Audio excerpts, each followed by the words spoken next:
কারণ এদেশে কিছু কিছু মানুষ আছে যারা নির্বাচনের আগে টুপি মাথায় দেয়। ইনশাল্লাহ ইনি নির্বাচনের আগে মাথায় দেয় না, আগাগোড়াই দেয়, বোঝাই যায় চেহারায়। কথা ঠিক না?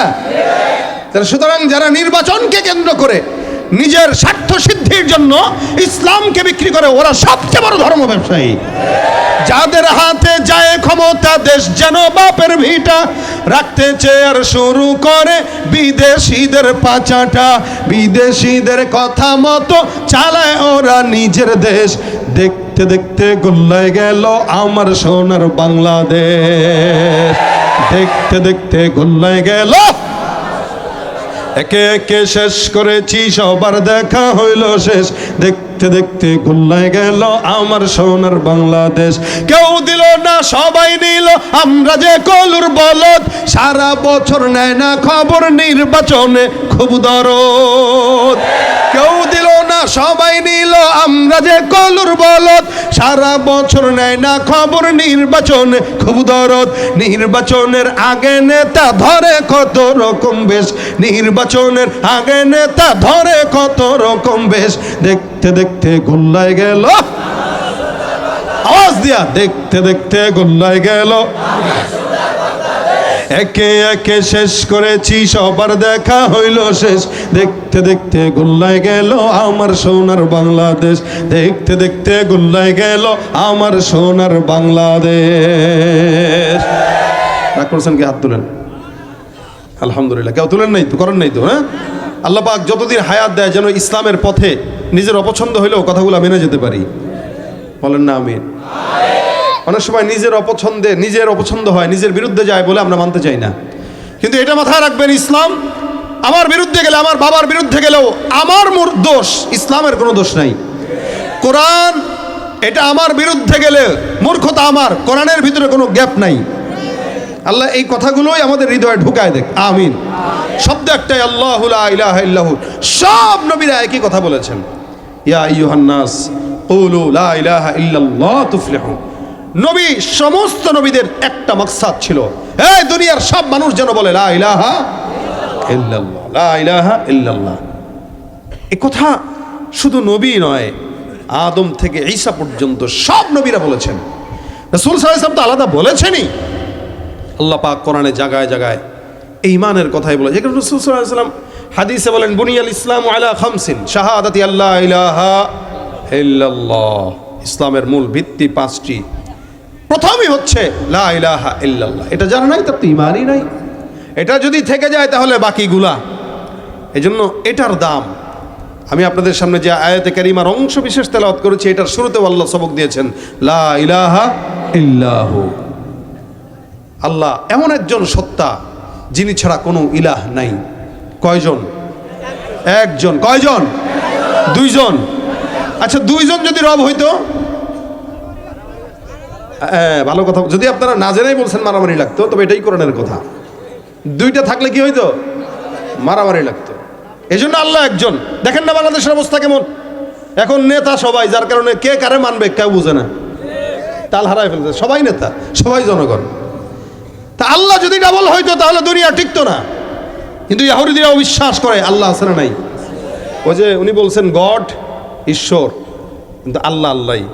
ওরা বলে ঈশ্বর, কেউ বলে গড, কেউ বলে ভগবান। আমরা বলি তারা ভগবান বলে বলে আল্লাহর সাথে শরিক করে, তারা ঈশ্বর বলে বলে আল্লাহর সাথে শরিক করে। কারণ আমাদের তো আল্লাহ আলিফ দিয়া হা দিয়া যা করবেন সবই আল্লাহ, যার কারণে আমাদের আল্লাহর সাথে কোনো শরিক নাই। কিন্তু তাদের সাথে শরিক আছে, তারা শরিক করে, কিন্তু তারাও মানে যে আল্লাহ আছে একজন। এই কারণে আল্লাহ পাক বলেন, ইন সাআলতাহুম মান খালাকাস সামাওয়াতি ওয়াল আরদ লা ইয়াকুলুনাল্লাহ।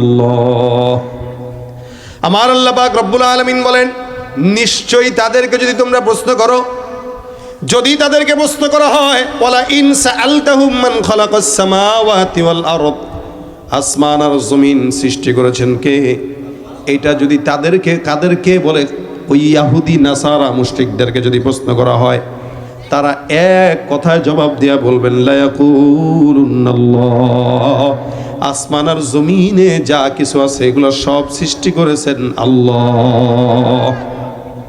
এটার বাইরে যদি আপনি তাদেরকে প্রশ্ন করেন ইনসালতাহুম মান খালাকাহুম লা ইয়াকুলুনাল্লাহ, তাদেরকে কে প্রশ্ন করলো, প্রশ্ন যদি করা হয় আল্লাহ পাক রব্বুল আলামিন বলে এই প্রশ্নের জবাবেও তারা একটা জবাব দিয়া বলবে আল্লাহ সৃষ্টি করেছেন। কে সৃষ্টি করেছেন?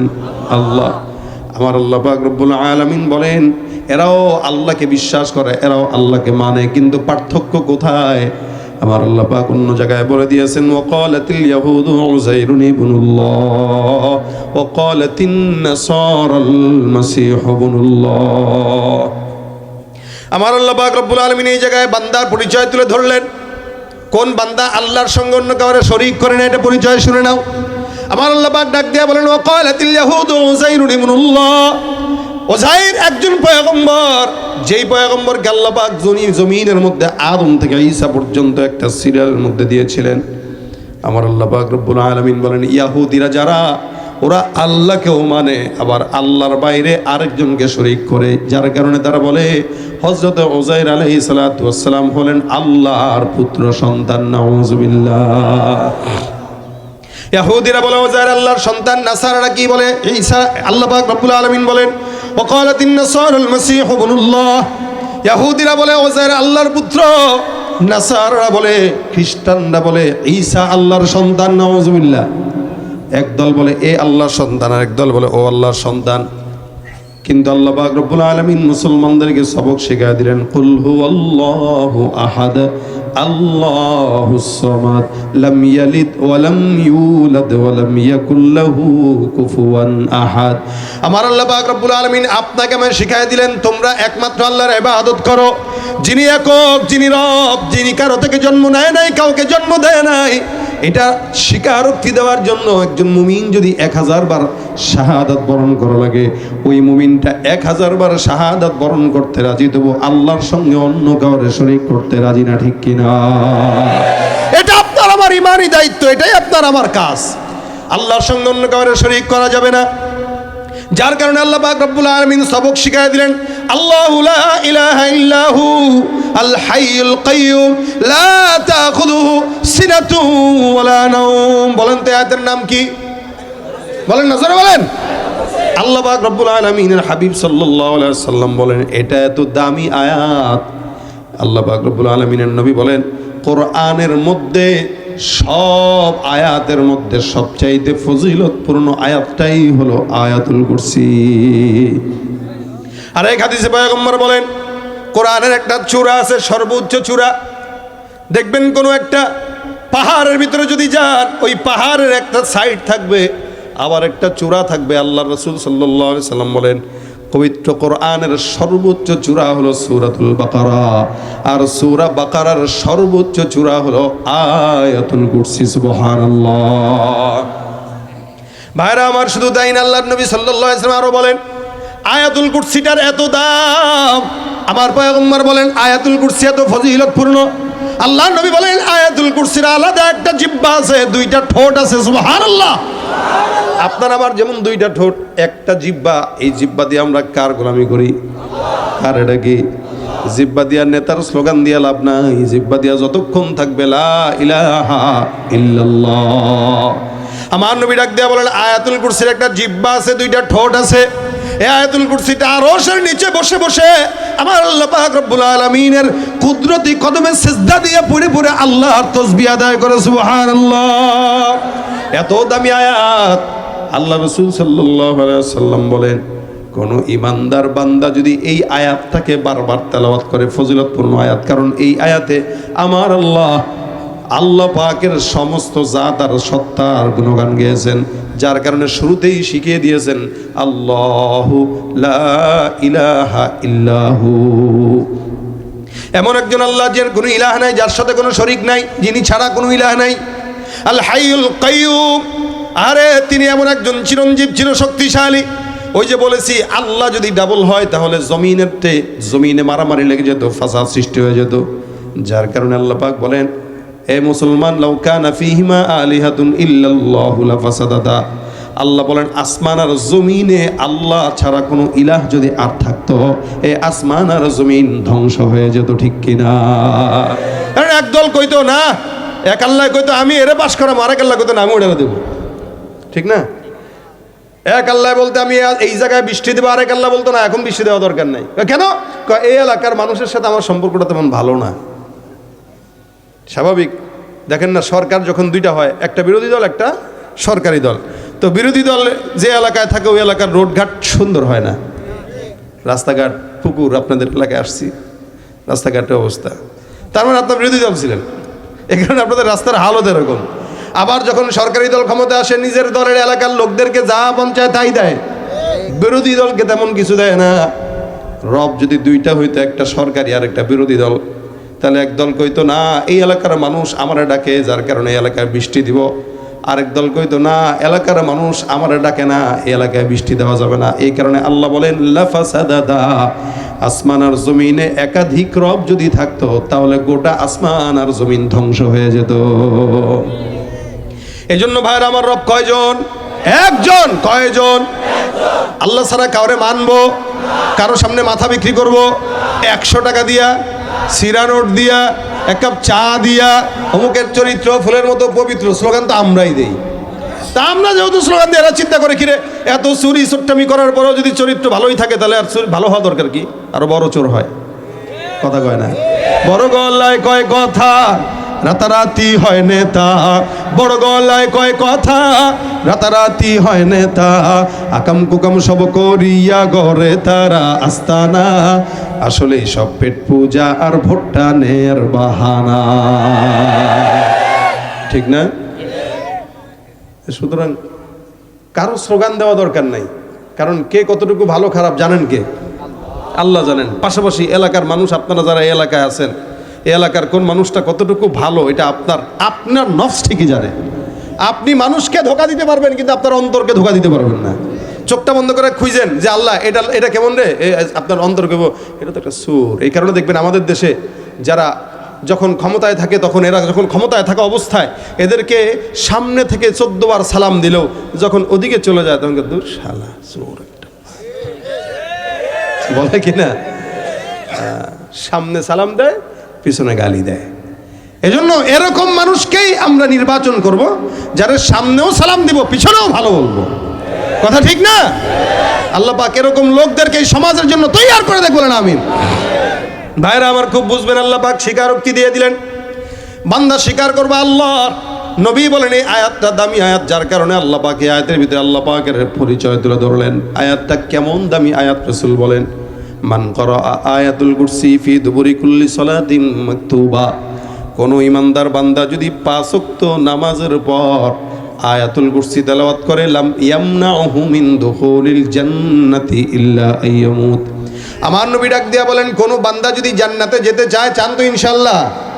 সবাই চান তো ইনশাআল্লাহ? একটু দেরিতে না তাড়াতাড়ি? মানে কতটুকু তাড়াতাড়ি? বা ডাইরেক্ট? তার মানে মরবো সোজা যায় জান্নাতের বিছানায় পড়বো। কথা বলেন না? ইনশাআল্লাহ আল্লাহ কবুল করে, বলেন আমিন। নবী বলেন হ্যাঁ, মরার পরে যদি সোজা জান্নাতের বিছানায় পড়ে যেতে চাও তাহলে একটা আমল আছে কি, 5 ওয়াক্ত নামাজের পর ফজর থেকে ইশা পর্যন্ত কোন ইমানদার বান্দা যদি 5 ওয়াক্ত নামাজের পর আয়াতুল কুরসি পাঠ করে, রাসূল বলেন ওই ব্যক্তি মরতে দেরি লেকিন আল্লাহর জান্নাত পেতে দেরি করবে না। আর মৃত্যু ব্যতীত ওই বান্দাকে জান্নাতে প্রবেশ করতে কেউ বাধা দিতে পারবে না। মানে তার বাধাটাই থাকবে কি, মৌত। এই যে দুনিয়া, এই যে জান্নাত, মাঝখানে একটা পর্দা আছে, পর্দার নাম মৌত। রাসূল বলেন ও দুনিয়ার থেকে পড়বে, পর্দাটা ছিঁড়বে আর সোজা জান্নাতে পড়ে যাবে। মান করা আয়াতুল কুরসি ফি দুবুরি কুল্লি সালাতিন মাকতুবা, প্রত্যেকটা ফরজ নামাজের পর কোন ইমানদার বান্দা যদি এই আয়াতটা পড়ে, আল্লাহ পাক রব্বুল আলামিনের হাবিব বলেন সোজা জান্নাত। ওই বান্দা যদি জান্নাত চায় যেন 5 ওয়াক্ত নামাজের পরে তেলাওয়াত করে। আল্লাহ নবী সাল্লাল্লাহু আলাইহি ওয়াসাল্লাম ছাড়াও আরো হাদিসে বর্ণনা করেছেন, এ মুসলমান এটা এমন দামি আয়াত, এই আয়াতটা যদি কেউ তেলাওয়াত করে আল্লাহ পাক ওই বান্দাকে সমস্ত প্রকার জিন্নাত, শয়তান, কালো জাদু, টনা থেকে আল্লাহ তার হেফাজত করবেন। এখন তো কালো জাদু এই সেই হ্যানত্যান এগুলো অনেক বেশি, ঠিক না? জিন্নাতের আসর, শয়তানের আসর, হ্যানত্যান অনেক বেশি এগুলা। আল্লাহ নবী বলেন কেউ যদি এগুলো সকাল সন্ধ্যা পাঠ করে তাও আল্লাহ পাক তার হেফাজত করবেন। জিম্মাদারি নেবেন কে? আল্লাহ। কোনো ব্যক্তি যদি সকালবেলা পড়ে সারাদিনের জিম্মাদারি নিয়ে নেবেন আল্লাহ, কোনো ব্যক্তি যদি রাত্রেবেলা তেলাওয়াত করে সারা রাতের জিম্মাদারি নেবেন কে? জিম্মাদার যদি আল্লাহ হয়ে যায় কোনো টেনশন আছে নাকি? জোরে বলেন তো। আবু হুরায়রা রাদিয়াল্লাহু তাআলার নাম শুনছেন আপনারা? কথা কয় না, শুনছেন? নাম অনেক জনপ্রিয় নাম, ভাইরাল। মানে এরা বর্তমান সময়ে ফেসবুক চালায় ভাইরাল হয় নাই, টিকটক করে ভাইরাল হয় নাই, আজীবনের জন্য ভাইরাল, কিয়ামত পর্যন্ত ভাইরাল। এক এক সাহাবা একরাম কেমন ভাইরাল ছিল যে আসমানের ফেরেশতা পর্যন্ত তাদেরকে চিনত। কথা কয় না, যারা বলেন সুবহানাল্লাহ ওয়া বিহামদিহি। তারা ছিল ভাইরাল, আমরা ঘোড়ার ডিমের ভাইরাল। সাহাবা একরামরা রাস্তা দিয়ে, আবু যর গিফারি রাস্তা দিয়ে হাঁটতেছে, তা জিবরাইল আমিন রাসূলুল্লাহ বলতেছেন, হুজুর এটা আবু যর না? রাসূল বলেন, হ্যাঁ আবু যর। তো তুমি কেমনে চিনলা? আমি খালি একা, গোটা আসমানের জমিনের সব ফেরেশতারা তাকে চিনে। কিভাবে চিনে? সে সূরা ইখলাস পড়ে। সুবহানাল্লাহ। সূরা ইখলাসে কার পরিচয়? আল্লাহর পরিচয়। আল্লাহর পরিচয় বললেই আল্লাহ পাক বান্দাকে পরিচয় বানায় দেয় আসমান আর জমিনের যত ফেরেশতা আছে তাদের কাছে। ভাইরা আমার দেখেন, আবু হুরায়রা রাদিয়াল্লাহু তাআলা থেকে চমৎকার একটা হাদিসের গল্প আছে। হাদিসের ঘটনাটা বর্ণনা করে আমি আপনাদেরকে শেষের দিকে নিয়ে যাব, মনোযোগ দিয়ে শুনবেন। আল্লাহ পাক যেন আমাদেরকে আমলের নিয়তে শোনার তৌফিক দান করে, বলেন আমিন। আবু হুরায়রা রাদিয়াল্লাহু তাআলা বলেন, আল্লাহর নবী সাল্লাল্লাহু আলাইহি সাল্লাম আমাকে একবার কিছু সাদকার মাল আমানত হিসেবে দিলেন, দায়িত্ব পালন করার জন্য। রিলিফের মাল। কিসের মাল? রিলিফের মাল। এলাকায় দেয় না? রিলিফের মাল যখন আসে, আমরা অতীতে দেখেছি যা নেতাদের কাছে গেছে 100 বস্তার ভিতরে মোটামুটি 90 বস্তা নেতার ঘরে, বাকি 10 বস্তা জনগণ। তাও এটা কারা? নেতার আত্মীয়রা। আপনাদের এলাকায় হয় না এগুলো, যে কারণে জানেনও না, আপনারা এগুলোর সাথে একমত না। আসলেই হয়তো আবু হুরায়রা বলেন, আমার কাছে আল্লাহর নবী দায়িত্ব দিলেন, আমি এটা পাহারা দিচ্ছি। পাহারা দিতে দিতে হঠাৎ করে একদিন রাতের বেলা দেখলাম একটা চোর ঘরে ঢুকলো। আমি চোরকে যা ধরলাম, চোরকে আমি হাত ধরে বললাম, কিরে ব্যাপার কি, তুই চুরি করতে আসছিস? বলে, আল্লাহর রাস্তায় মাফ করে দাও ভাই, ধরা খেয়ে গেছি। চোর দেখবেন যতবার চুরি করুক, ধরা খাইলে বলবে আর জিন্দেগিতে করব না। এটা আমার প্রথম, এটা আমার শেষ। ভাই রে ভাই, সব চোরের হাল ওদের এরকম। আবু হুরায়রা রাদিয়াল্লাহু তাআলা আনহু বলেন, কেন চুরি করতে আসছিস বল? বাইরে আমার মা খানা পায় না, বাচ্চাটা অনেক দিন ধরে ক্ষুধার্ত, বিবিও ঘরে রান্না করতে পারে না। ভাই আল্লাহর কসম করে বলতেছি আমি চোর না, অভাবের কারণে তোমার ঘরে চলে আসছি। আবু হুরায়রার দিলে মায়া লেগে গেছে, যার কারণে আবু হুরায়রা রাদিয়াল্লাহু তাআলা আনহু চোরটাকে কি করলেন? ছেড়ে দিলেন। যা, আর করবি? কয়, নাকের কসম, কানের কসম, মাথার কসম, আল্লাহর কসম, বাপের কসম, মায়ের কসম, বউর কসম, বাচ্চার কসম, যত কসম আছে সব খেয়ে বলছি, আর আসা যাবে না। আবু হুরায়রা রাদিয়াল্লাহু তাআলা ছেড়ে দিলেন চোরকে। চোর চলে যায়। সকালবেলা মদিনার মসজিদে নববীতে আবু হুরায়রা হাজির। ফজরের নামাজের পর আল্লাহর নবী ডাক দেয়া, আবু হুরায়রা কোথায়? গত রাতে তোমার ঘরে চোর আসছিল চুরি করার জন্য। চোরটা কোন জায়গায় বলেন তো আপনারা? গত রাতে যখন চোর ঢুকছে তখন কি নবী ছিলেননি? নবী কেমনে জানলেন? আবু হুরায়রা হুজুর বুঝলাম না, আমার ঘরে চোর আসলো পয়গম্বর, আপনি কেমনে জানলেন? তার মানে নিশ্চয়ই আমার মাওলায় আপনারে জানাইছে। সুবহানাল্লাহ কয় না? এটাই হলো নবী, এটাই হলো নবী, যিনি থাকে এক জায়গায়, খবর রাখে সারা দুনিয়ার। আল্লাহ খবর দিয়া দেয়। এ আবু হুরায়রা চোরটা কোথায়? বলে, হুজুর ছেড়ে দিলাম। কেন ছেড়ে দিলা? চোরের নাকি মা বাবা খাবার পায় না, এই কারণে তারা ছেড়ে দিলাম। আল্লাহর নবী ডাক দেয়া কয়, এ চোরটা মারাত্মক ছেঁচড়া, মনে রাখো আজকে রাতেও তোমার ঘরে আবার চুরি করার জন্য ঢুকবে। বলছেন কে? কে বলছেন? আচ্ছা বলেন, নবী যদি বলে হবে তো? সন্দেহ আছে? আবু হুরায়রা হুজুর আপনি বলছেন, তার মানে তো আসবে। আজকে আয়সা দেখুক, ওর একদিন কি আমার একদিন। রাসূল কয় ঠিক আছে, আজকে ধরে রেখো কিন্তু। জি হুজুর। রাত্রেবেলা গেছে,